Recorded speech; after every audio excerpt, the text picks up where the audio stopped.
नमस्कार, मी पंजाब डक. आज 20 तारखेच्या नंतर बऱ्याच भागामध्ये आणखीन बराच भाग कव्हर करणारे म्हणून हा सर्व शेतकऱ्यांना लक्षात येतं. त्याच्यानंतर सांगायचं झालं तर मुंबईकडे देखील काय होणार आहे, आज देखील बऱ्याच भागामध्ये पाऊस सुरू होईल. पण मुंबई नाशिक आणि कोकणपट्टीकडे मात्र 25 तारखेनंतर मात्र जोराचा मुसळधार पाऊस पडणार आहे म्हणून हा अंदाज मुंबईकरांनी घ्यायचा. कारण की मुंबईकडे 25 तारखेनंतर मुंबईकडे शेवटच्या आठवड्यात मात्र जोरदार मुसळधार पाऊस पडणार आहे म्हणून हा अंदाज मुंबई, पुणे, नाशिक, त्र्यंबकेश्वर या शेतकऱ्यांनी अंदाज लक्षात घ्यायचा. त्याच्यानंतर राज्यात सांगायचं झालं तर पश्चिम महाराष्ट्रामध्ये सातारा, सांगली, कोल्हापूर तिकडे देखील काय होणार, 25 म्हणजे शेवटच्या आठवड्यात चांगल्या भागामध्ये पावसाला वाढ होत जाणार आहे म्हणून हा अंदाज लक्षात घ्यायचा. सगळ्यात जास्त आज मध्ये नागपूर जिल्हा, वर्धा जिल्हा, भंडारा, गोंदिया, चंद्रपूर, यवतमाळ, अमरावती, अकोला, बुलढाणा ह्या परिसरामध्ये काय होणार आहे, आज चांगल्या स्वरूपाचा पाऊस आज पडणार आहे म्हणून हा अंदाज विदर्भातल्या शेतकऱ्यांना लक्षात घ्यायचा.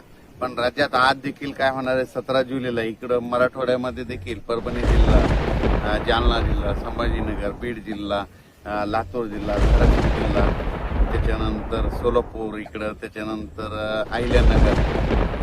अहिल्यानगर, पुणे जिल्हा इकडं, बीड जिल्हा, लातूर जिल्हा सगळीकडे बऱ्याच भागामध्ये आज पाऊस पडायला सुरुवात होणार आहे. म्हणजे आजपासून चांगला पाऊस पडणार आहे म्हणून हा अंदाज सर्व शेतकऱ्यांनी लक्षात घ्यायचा.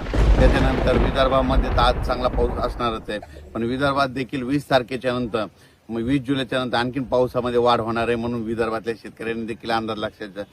सांगायचं झालं तर सारांशमध्ये सांगतो की आज 17 तारखेपासून ते 5 ऑगस्ट पर्यंत राज्यात पाऊस असाच दररोज वेगवेगळ्या भागात पडतच राहणार आहे आणि जे संपूर्ण जे शेतकऱ्याचे पीक आहेत त्यांना सगळ्यांना जीवदान ठरणार आहे म्हणून हा अंदाज लक्षात घेतला.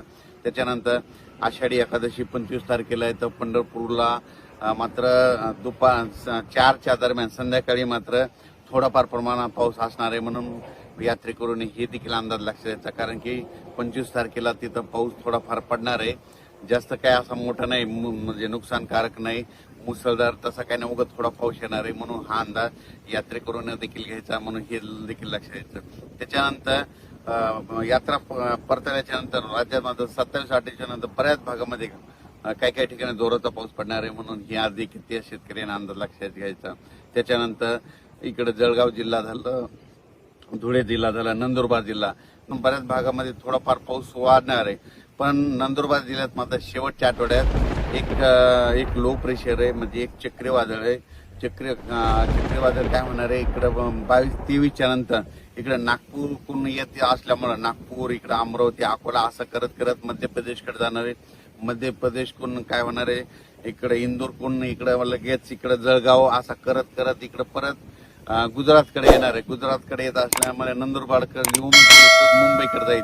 त्याच्यामुळे काय होणार, नंदुरबार जिल्ह्यामध्ये शेवटच्या आठवड्यात मात्र चांगला पाऊस पडणार आहे. मग ते पाऊस मुंबईला देखील काय होणार आहे, 25, 26, 27च्या नंतर मुंबईकडे देखील, मुंबई इकडे बोईसर त्या परिसरामध्ये, इकडे त्र्यंबकेश्वर तिकडल्या पट्ट्यामध्ये, इगतपुरीकडे, संगमनेर, अकोला तिकडे देखील चांगला पाऊस पडणार आहे म्हणून हा अंदाज लक्षात.